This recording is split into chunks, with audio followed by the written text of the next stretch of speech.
Inner Figures is a movie that started in 2016 and it portrays the life of three African American women who worked at NASA. As with any Hollywood movie, there are some deviations, but they were only made so that it appeals as more dramatic to the public. First deviation can be seen when all three women are in the car going to work at NASA, and they mention that they're in the middle of the road in Hampton, Virginia in 1961.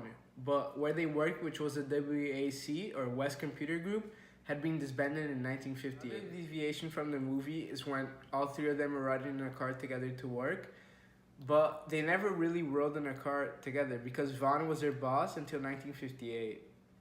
And in the movie, they're portrayed as best friends, when in reality, they were just work colleagues among thousands of black women who worked at NASA.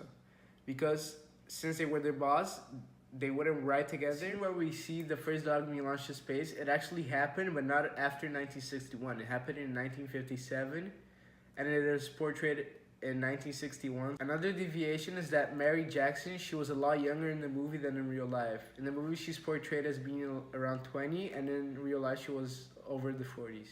When Catherine walks into Mission Control to recheck the numbers for the space trip, but it didn't actually happen because Mission Control was in Florida and they were in Langley, Virginia. The movie shows around 20 black women in the colored computer section, but in real life it is estimated that there were around 1,000 women working there at that time. The movie does distort a bit the timeline of events that happened, but in my opinion, they were only made so that the movie feels more dramatic and so it doesn't feel like a documentary, because no disrespect to the women, but their story wouldn't be so amazing and interesting to be made a movie if these dramatic scenes weren't created into the movie and put into that timeline. Walmart in 2015 decided to stop selling weapons into which high-capacity magazines could fit into by public request. The guns that use high-capacity magazines are almost never used for hunting or for self-defense. This high public demand comes after many shootings, like the Sandy Hook shooting in which a 20-year-old called Adam Lanza walked into an elementary school and killed 20 children from ages 5 to 10 and 7 adults including himself, all by using one semi-automatic rifle. And after public request, Walmart made the decision. Sporting Goods, which is the country's largest sporting goods retailer, has decided to stop selling assault rifles as of February 2018. This decision comes after shootings like Parkland, in which Nicholas Cruz walked into the school and killed 17 kids and teachers using an assault rifle. It was a decision made by the owner and the advisors, and after a lot of public requests, they finally decided to ban them.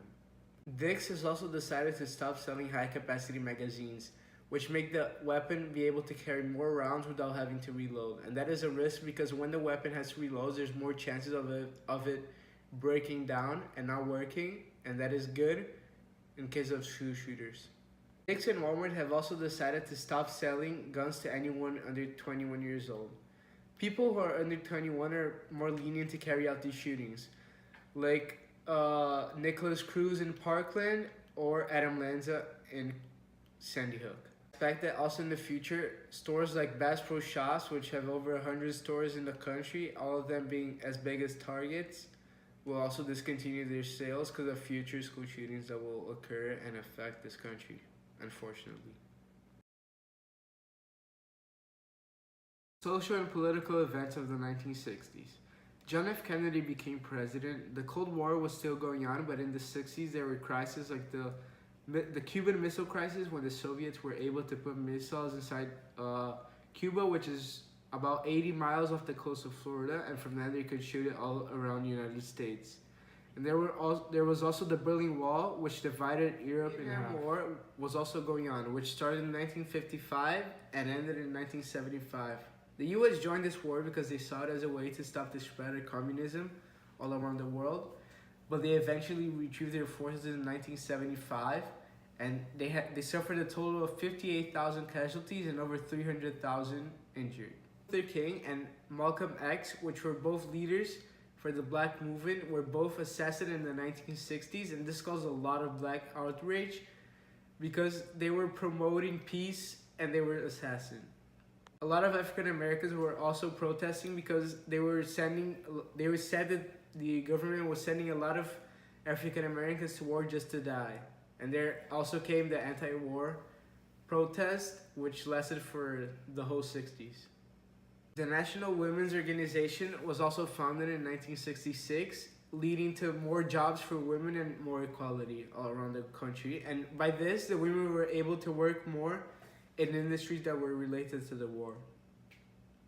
There were a lot of scientific and technological advances in the 1960s, such as the laser, which was created in 1960, and by 1970 it was already being used for war. Yuri Gagarin was the first astronaut to go to space, and he was in the Soviet side, so by that they started winning the Cold War. In 1963, the EMP was also discovered by the Americans, which is when you detonate an atomic bomb at a very high altitude, it knocks off all electronics in the country, and it was eventually used in the 2000s in the Iraq War. September 2001 was expected to be a great year as the first year of the century, but it ended as being one of the worst years for United States history because of the September 11 attacks. 4 planes were hijacked by Al-Qaeda, which is a terrorist group from Afghanistan and Iraq, and they were thrown into the World Trade Center in New York. After these attacks came the War on Terror, which is the war in Iraq and the war in Afghanistan. Thousands joined the Army, US Air Force, and Navy to fight the terror. 2008, the first African American president was elected, and that was great for the African American community because it's the first time that someone who was African American was able to reach the highest power of the United States.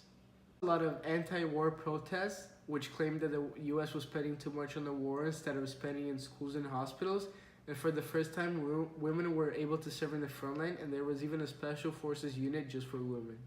As for the economy, in the 2000s, it had the lowest unemployment rate in 4 decades. But with 2001 attacks, the World Trade Center was shut down. But a lot of new jobs from war started to exist, and it is estimated that both wars have costed over $1.3 trillion.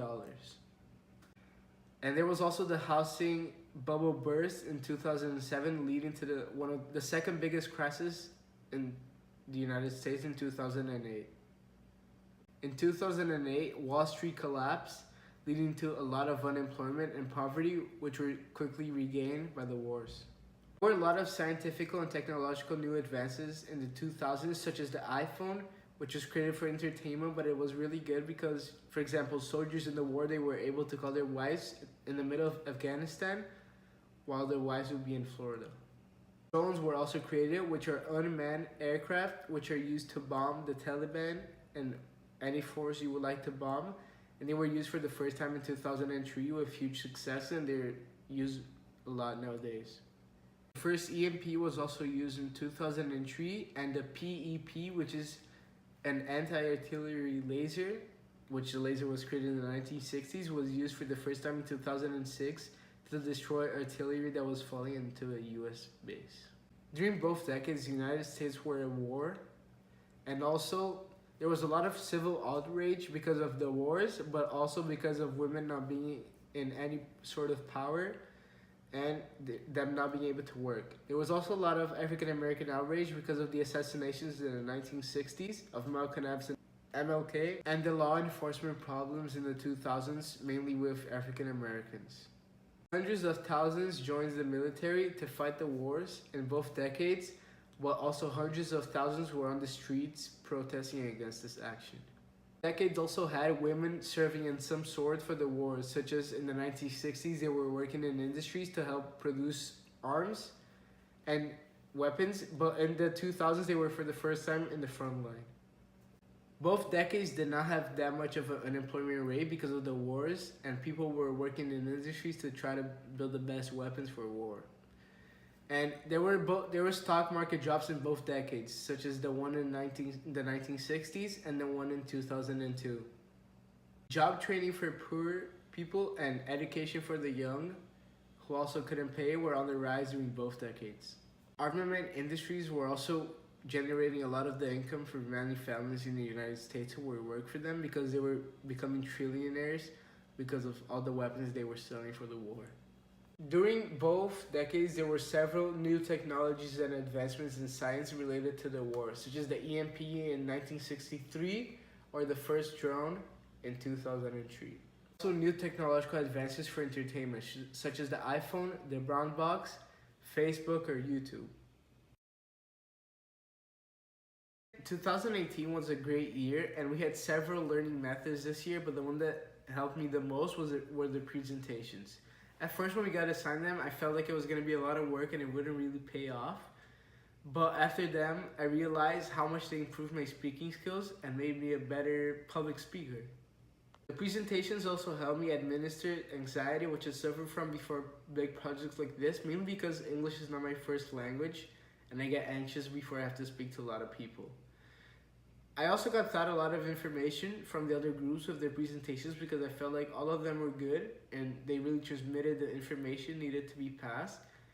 And it's good to diversify sometimes from note-taking.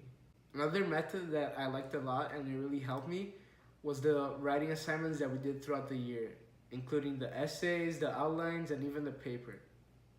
I feel like they really prepared us from what is going to be required by the colleges when we have to write a paper or just an essay. Taught me how to research all my information, fact check, and even write in MLA format.